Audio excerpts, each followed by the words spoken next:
Yeah, living basically any way you want for free sounds cool and all, but I can never do that. Cause what if I got a deuce? Well, Bitchface Jordan, that's a very important question you raised this afternoon. And my answer to you would be this. Don't.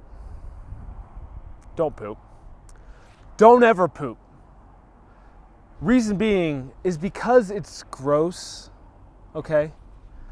And personally, I went on a poop sabbatical months ago, and I gotta tell you, I feel f***ing amazing, all right?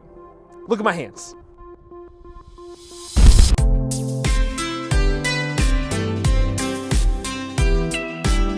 If you're living out of a space that's the size of, say, a van, then there are these like self-contained toilet systems that actually flush with an odor eliminating fluid, and they only cost like 50 bucks.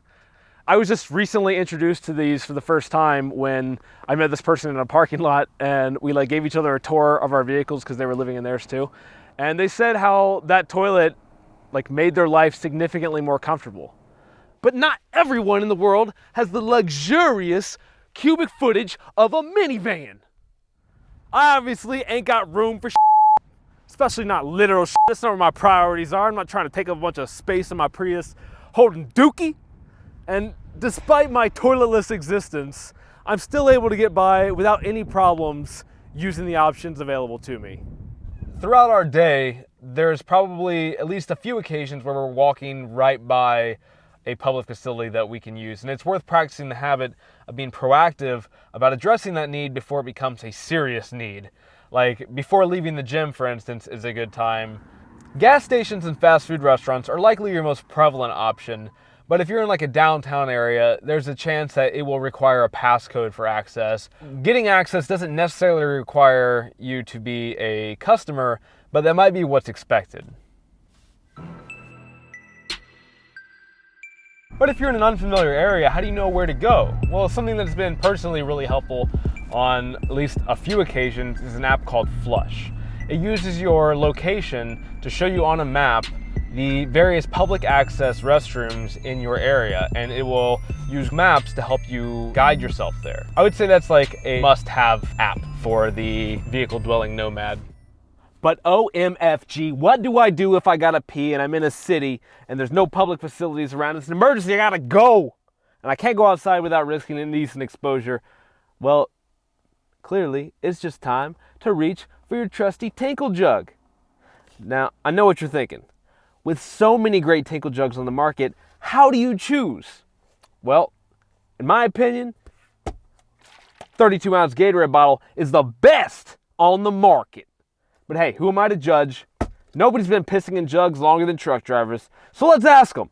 Hey, Trucker Jordan, what do you call a 32-ounce Gatorade bottle?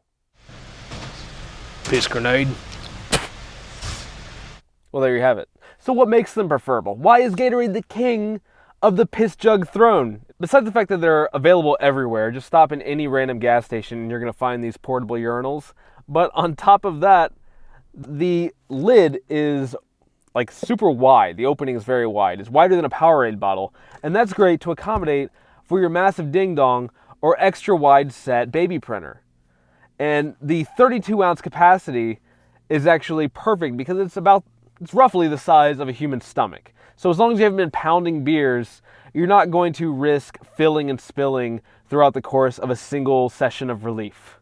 It makes me curious how much of Gatorade's sales come from truckers and vagrants like myself looking to replace their product with urine.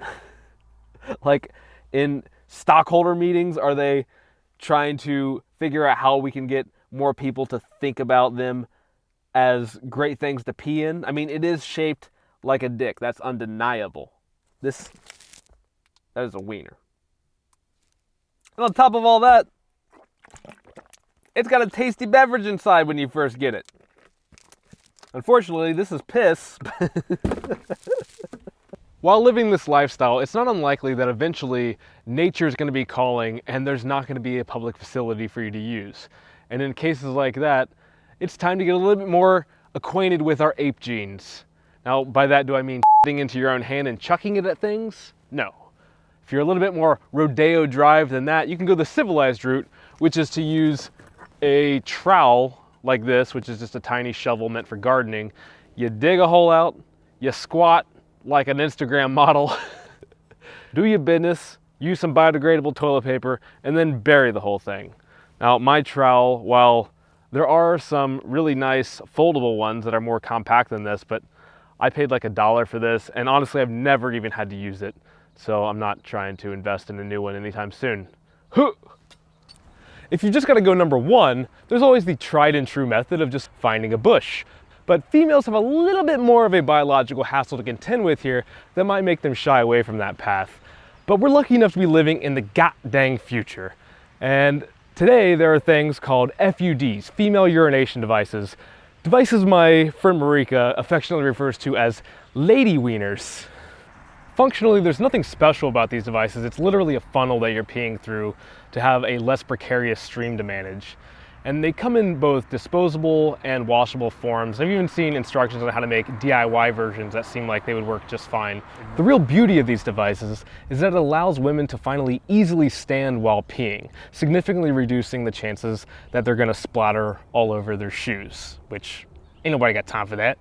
Not only is it great to use outdoors, but in places like a music festival where porta potties might be your only option for restrooms, it eliminates the need for girls to do the all too common hovering act to go pee and not put their bum on the gross toilet. The existence and the normalization of FUD use is, in my opinion, a significant step in the fight for female equality. What better way is there to slap God in the face and be like, I can write my name in the snow. I can cross swords. Well, that tears it.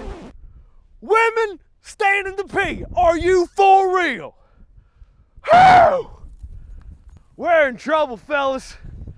First, these fembos come and they take away our right to non-consensual sex. And now, they're trying to take away our male superiority. Unbelievable. We're finished. Put a fork in this, we're done. Writing's on the wall. Next thing you know, it's going to be illegal to be a Christian.